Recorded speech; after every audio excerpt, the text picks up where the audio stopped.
Side ला लो बड़ी पागल है यार इसके पीछे यार कोई नहीं आया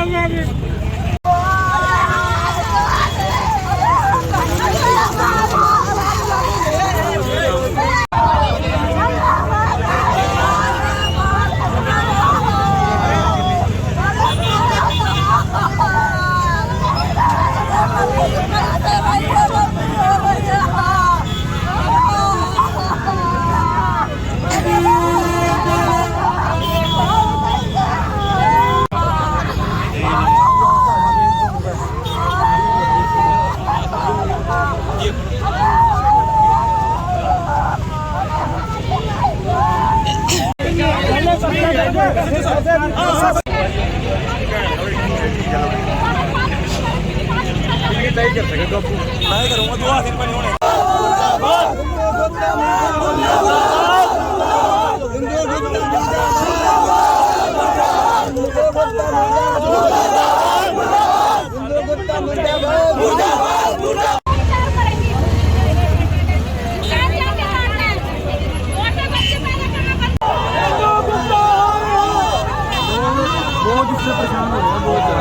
छोड़ के बुढ़ी होगी और फिर आप तो है ही नहीं आगे किसी की जिम्मेदारी को छोड़ के लगे थे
महेश कुमार। तो क्या मामला जी जो जाम लगाया गया? मैं अपनी मिसेज की डिलीवरी के लिए 7 तारीख को सुबह गया था मॉर्निंग में 8 बजे।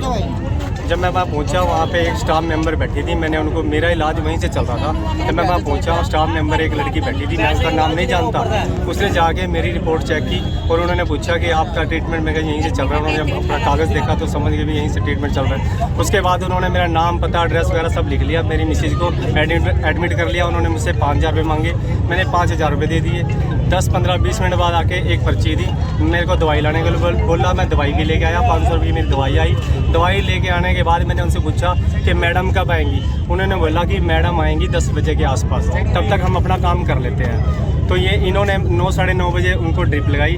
9, साढ़े 9 बजे के बाद से लेके मैं 1 बजे तक बाहर बैठा रहा। ना मुझे मैडम दिखी, सिर्फ स्टाफ के मेंबर दिखे जो अंदर बाहर जा रहे थे। मेरे को किसी ने अंदर नहीं आने दिया, ना मेरे परिवार को किसी ने अंदर आने दिया।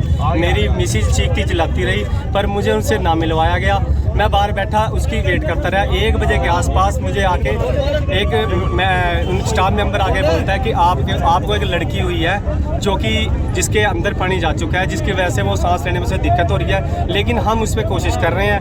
वो थोड़ी देर में होश में आ जाएगी, ठीक हो जाएगी। 10 मिनट के बाद, पूरे 10 मिनट के बाद वो दोबारा आता है स्टाफ मेंबर। वो आगे बोलता है कि आपकी लड़की पूरी हो चुकी है और आपकी मिसेज बहुत कॉम्प्लिकेटेड केस में है, उनका ब्लड वो रिलीज हो चुका है और हमारे पास इसकी कोई सुविधा नहीं है, आप इसको ले जा सकते हो।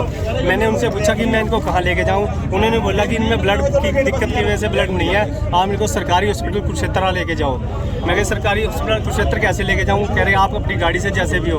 मैंने उनको एम्बुलेंस मंगवाने का बोला, उन्होंने मुझे एम्बुलेंस मंगवाई और 2:02 बजे के आसपास मैं यहाँ से 2:20 के आसपास उनसे ब्लड मांगा। मैंने उनसे चलते हुए बोला कि मेरे को ब्लड की सुविधा प्रोवाइड की जाए। उसमें बिल्कुल 2 ग्राम ब्लड रह चुका था। मैंने उन्हें कहा कि एक थैली ब्लड इसमें लगा दिया जाए ताकि हमारा पेशेंट कुरुक्षेत्र तक पहुँच जाए। उनके पास ना कोई ब्लड था, ना उनके पास ऑक्सीजन मास्क था, किसी भी तरह की उन्होंने मुझे रिपोर्ट नहीं दी। किसी भी तरह का मुझे उन्होंने हैंडल नहीं किया। और मैंने उनसे पूछा कि मेरे को डॉक्टर इंदु गुप्ता से मिलवाया जाए, जिनके पास मैं आया था, तुम्हारा सिंह। मेरे को इंदु गुप्ता से बिल्कुल नहीं मिलवाया गया। इंदु गुप्ता मुझे दिखी नहीं, सारा दिन मैं वहाँ रहा, मुझे इंदु गुप्ता ही नहीं नजर आई, आज तक नहीं नजर आई। और मैं अपनी मिसेज को लेके जैसे कुरुक्षेत्र की तरफ चला, कुरुक्षेत्र बहुत 3rd गेट पे जाके मेरी मिसेज ने प्राण त्याग दिए। उसके बाद मैं सीनेस हॉस्पिटल गया, सीनेस हॉस्पिटल वालों ने उनको देखा, उनका ट्रीटमेंट किया। उन्होंने मुझे बोला कि ये आपकी पेशेंट रास्ते में ही पूरी हो चुकी है, अब इनमें कुछ नहीं है। वहाँ से फिर मेरे साथ प्रशासन मेरे साथ खड़ा था, मैं प्रशासन से संतुष्ट हूँ, मेरे को प्रशासन से कोई गिला शिकवा नहीं है। पुलिस महकमे ने मेरा पूरा साथ दिया, सरदार संदीप सिंह जी ने मेरे को पूरा साथ दिया। उस दिन रात को उन्होंने मेरा पूरा साथ दिया, मेरे को फ़ोन पे जो चीज़ की जरूरत थी उन्होंने मेरी करवाई है। अब आप क्या चाहते हो? आशीष चक्रपाणी जी, अब आप क्या चाहते हो? मैं चाहता हूँ इंसाफ चाहता हूँ। मेरे साथ जो घटना घटी है वो दूसरे के साथ ना घटे, मैं इंसाफ चाहता हूँ। मेरी पत्नी तो चली गई, मेरा बच्चा तो चला गया, मैं चाहता हूँ कि किसी और के साथ ना हो। ये डिलीवरी कौन कर रहा था? ये कोई डिलीवरी केस था, पूनम थी महेश की मिसेज थी, और वो डिलीवरी केस में जो बच्ची थी उसकी भी डेथ हो गई है। और उसके बाद उसकी मिसेज को, जो मदर थी, उसको रेफ़र किया था कुरुक्षेत्र के लिए, लेकिन रास्ते में उसकी भी डेथ हुई। और परिजन का ये कहना है कि ये डॉक्टर की लापरवाही से है, और इसमें हमने पोस्टमार्टम करवा दिया है और DDR कर ली उसमें, और जो भी आगे कार्रवाई होगी उसमें। सर, जो आप कह रहे हैं कि डॉक्टर की लापरवाही थी, उस पर आपने क्या कार्रवाई की? आगे आगामी कार्रवाई क्या होगी? उसकी FIR काटी जाए, क्या होगा? हमारी जो अभी हमने DDR जो पोस्टमार्टम करवाया है, इनकी स्टेटमेंट आ गई है, और इसमें जो बोर्ड की रिपोर्ट आएगी उस पर कार्रवाई होगी। फिलहाल तक एक कंप्लेंट आपके पास आ चुकी है, उस कंप्लेंट पे आपने FIR दर्ज की या नहीं की? हमने DDR रजिस्टर की हुई है और उसी पे ही कार्रवाई, उसमें बोर्ड की रिपोर्ट और आएगी। हमने जो पोस्टमार्टम रिपोर्ट आई है, ट्रीटमेंट है, वो सारा कुछ आएगा और उसी पे कार्रवाई होगी।